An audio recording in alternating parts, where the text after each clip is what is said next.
अस्सलामुअलैकुम, वेलकम है आप सभी का इस नई वीडियो में। तो आज का ये वीडियो क्लास 11th के स्टूडेंट्स के लिए काफ़ी इंपॉर्टेंट रहने वाला है, क्योंकि आप सभी को पता है कि फरवरी से आपके एग्ज़ाम्स स्टार्ट होने वाले हैं। इस बीच हम यहाँ पे गेस्ट पेपर्स, मॉडल पेपर्स आपको प्रोवाइड करते रहते हैं। तो आज ये वीडियो आपका पॉलिटिकल साइंस पे रहने वाला है। इस वीडियो में मैं आपको पॉलिटिकल साइंस जो आपका सब्जेक्ट है क्लास 11th का, उससे आपको कम से कम 35 क्वेश्चन प्रोवाइड कर लूँगा, जो क्वेश्चन बहुत ज़्यादा इंपॉर्टेंट है आपके एग्जाम पॉइंट ऑफ व्यू से। आप इन क्वेश्चन को अच्छी तरह से प्रिपेयर करके जाना। काफ़ी सारे क्वेश्चंस आपके पेपर में इन क्वेश्चन से यहाँ पे आ सकते हैं। बाकी जब आप पेपर दे दोगे उसके बाद आपको खुद पता चलेगा कि कितने क्वेश्चन आए और कितने नहीं आए। ठीक, एक एक करके मैं सभी क्वेश्चंस को आपको बता दूंगा।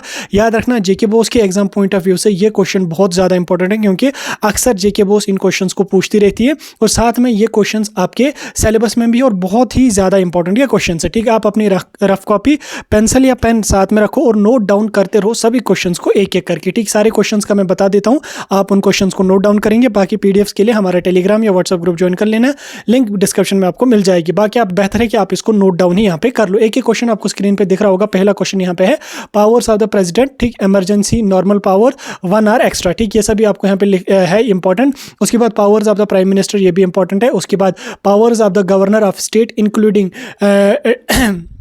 डिस्क्रिशनरी पावर्स, ये सभी इंपॉर्टेंट है आपके लिए। उसके बाद powers of the chief minister important है। उसके बाद powers of the cabinet and council of ministers बहुत ज़्यादा इंपॉर्टेंट है, क्योंकि अभी रिसेंटली हमारे जो इलेक्शंस जम्मू कश्मीर में हुए हैं, तो आपको ये चीज़ें पता होनी चाहिए। बाकी आपके सिलेबस में भी है, तो पॉलिटिकल साइंस है तो इन्हीं चीज़ों के बारे में आपको पढ़ना है। तो सोर्सेज ऑफ द कॉन्स्टिट्यूशन बहुत ज़्यादा इंपॉर्टेंट है। उसके बाद composition and function of election commission of India बहुत ज़्यादा इंपॉर्टेंट है। उसके बाद इलेक्टोरल रिफॉर्म्स, ये बहुत ज़्यादा इंपॉर्टेंट है। उसके बाद is India's election system effective, explanation के साथ आपको ये चीज़ें लिखनी पड़ेंगी। उसके बाद यहाँ पे fundamental duties are duties of citizens towards the states. Fundamental duties बहुत ज़्यादा इंपॉर्टेंट है। ये आपके competitive exam point of view से भी इंपॉर्टेंट है, साथ में जेके बोस के एग्जाम पॉइंट ऑफ व्यू से तो इंपॉर्टेंट है ही आपके। उसके बाद यहाँ पे judiciary and its independence, why do we need an independent judiciary. ठीक, ये इंपॉर्टेंट है आपके लिए। उसके बाद federal features of Indian constitution, why is India a federal country, बहुत ज़्यादा इंपॉर्टेंट है ये। उसके बाद यहाँ पे decentralisation of powers, its need and importance बहुत ज़्यादा है। आप इसका यहाँ पे स्क्रीनशॉट ले लो, या होपफुली आप लोगों ने क्वेश्चंस को नोट डाउन किया होगा। ठीक, अगले पेज की तरफ हम चलेंगे। अगला यहाँ पे panchayat raj system and it is various organs. ठीक, उसके बाद functions of high court and supreme court बहुत बहुत ज़्यादा क्रूशल है। उसके बाद अपॉइंटमेंट ऑफ जजेस बहुत ज़्यादा इंपॉर्टेंट है। उसके बाद power of Lok Sabha and Rajya Sabha बहुत इंपॉर्टेंट है। Various stages of electoral process in India बहुत ज़्यादा इंपॉर्टेंट है। उसके बाद how does secularism promote multi dimensional unity, बहुत ज़्यादा इंपॉर्टेंट है। उसके बाद modes of ensuring free and fair elections, ये भी बहुत इंपॉर्टेंट है। उसके बाद difference between unitary and federal government बहुत इंपॉर्टेंट है। उसके बाद explain Indian and western secularism बहुत ज़्यादा इंपॉर्टेंट है। उसके बाद amendments by a simple and special majority बहुत ज़्यादा इंपॉर्टेंट है इंडियन कॉन्स्टिट्यूशन के हिसाब से। उसके बाद challenges to secularism and how it can be reduced बहुत इंपॉर्टेंट है। अपनी एक्सप्लेनेशन आपको इसमें लिखनी पड़ेंगी।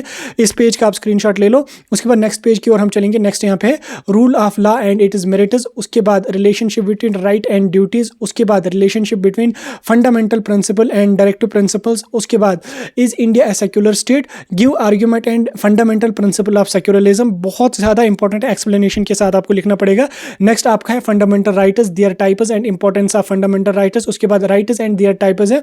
उसके बाद features of Indian constitution that give more power to the centre. उसके बाद Indian constitution federal in form but unitary in separate. ठीक, federal in form but unitary in separate. उसके बाद डिफाइन हैबस कॉर्पस, ये जो रिट्स वगैरह हैं उसकी टाइप्स हैं, ये आपके इंपॉर्टेंट बहुत ज़्यादा है। ये आपको अगर आप कोई कॉम्पिटिटिव एग्जाम 12th के बाद दे दोगे जॉब वगैरह के, तो वहाँ पे ये रेट्स पे आपका 1 से 2 क्वेश्चन आपके पूछे जाते हैं। बहुत इंपॉर्टेंट है पॉलिटी वाले सेक्शन से।